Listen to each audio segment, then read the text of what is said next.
Opa yang terkasih, seperti tadi saya katakan, saya diminta oleh datang kemari dan saya menerima dengan sukacita. Sesungguhnya sebelumnya saya nggak sukacita. Saya takut. Saya bukan takut sama Oma, takut sama Desi.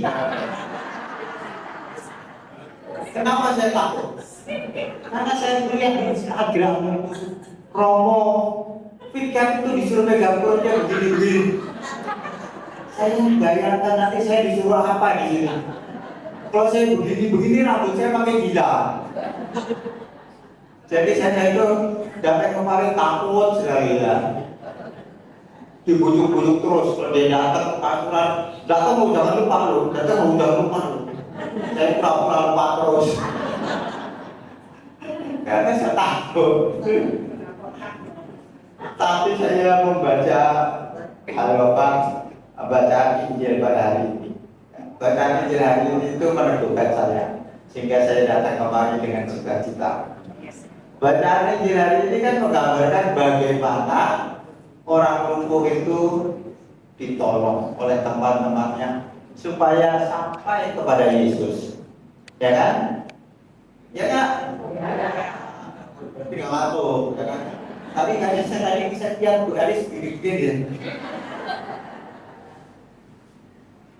Jadi dia dibantu oleh temannya. Nah, kemudian saya mulai berpikir pada waktu itu, apa yang bisa saya bantu untuk Opa dan Opa? Ya satu-satunya ya datang ya bisa ini ya. Itu yang bisa saya bantu ya, supaya kita dapat dekat dengan Yesus, kita bisa mengalami kebaikan Tuhan, supaya Opa dan Oma bisa mengalami kebaikan Tuhan. Tetapi sesungguhnya bukan hanya itu saja. Kalau saya datang kemari, Opa dan Oma juga membantu saya untuk mengalami kebaikan Tuhan. Saya melihat di sini ada Bu Bambang. Bu Bambang itu waktu muda cantik loh.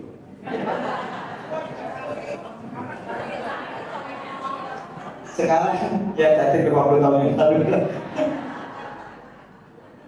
Saya kenal dia lama. Bu Elis itu juga. Bu Elis sekarang rambutnya begini. Dulu tinggi sekali kan. Saya kenal mereka. Ya. Dan mereka sekarang hadir di sini itu meneguhkan saya.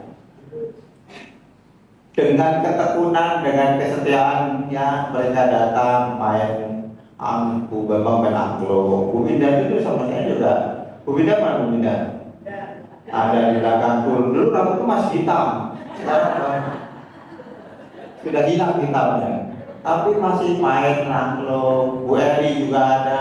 Itu meneguhkan saya, ya, menguatkan saya, menyadarkan saya bahwa kita harus tetap mengabdi Tuhan dalam situasi apapun. Jadi bukan hanya saya yang membantu Oma-Oma, tetapi bahwa saya itu dibantu. Dan inilah yang disebut dengan jalan kudus dalam bacaan pertama tadi. Dalam bacaan pertama nanti dikatakan demikian. Di situ akan ada jalan raya yang disebut jalan kudus. Orang yang tidak tahir tidak akan melintasinya, dan orang-orang fadil tidak akan mengembara di atasnya. Dalam sikap kita yang mau saling menguatkan, saling meneguhkan satu sama lain, kita sebenarnya berjalan di jalan kudus itu.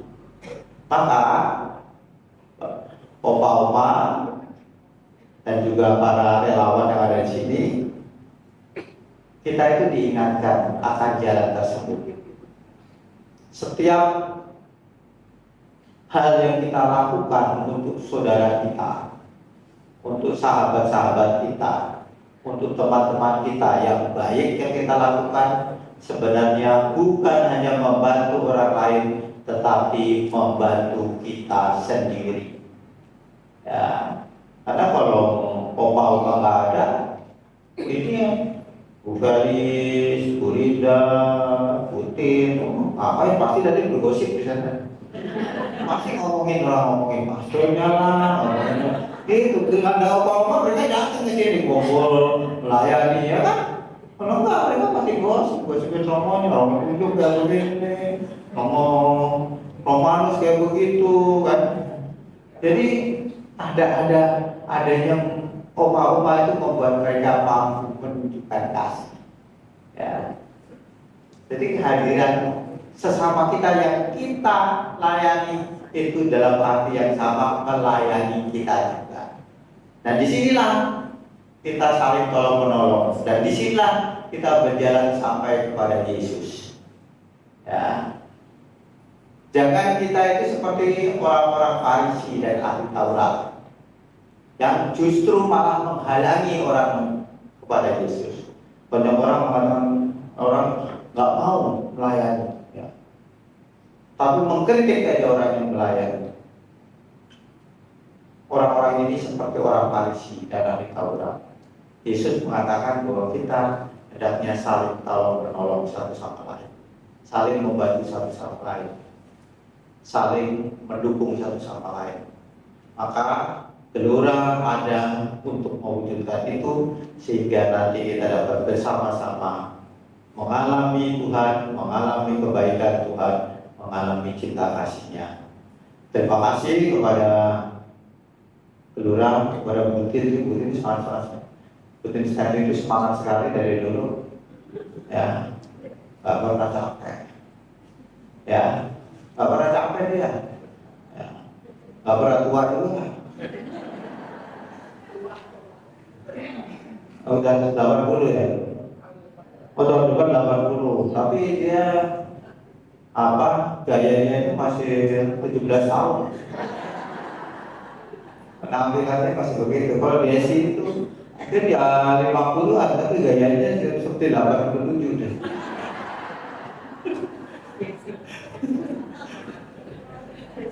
Jadi terima kasih untuk semuanya, terima kasih untuk mereka yang melayani di sini. Kami juga terima kasih untuk Pak Uma ya, terima kasih juga untuk Pak Alun, ya, Bu Bambang. Terima kasih semuanya. Saya berharap kebersamaan di dalam komunitas ini tetap bisa diwujudkan. Tadi saya katakan kebersamaan ini bukan hanya untuk sekedar kita senang-senang kumpul-kumpul, tetapi kita masing-masing nanti dituntut untuk semakin mengenal Yesus, semakin dekat dengan Dia, semakin mencintai Dia dan bersama dengan Dia selamanya. Amin.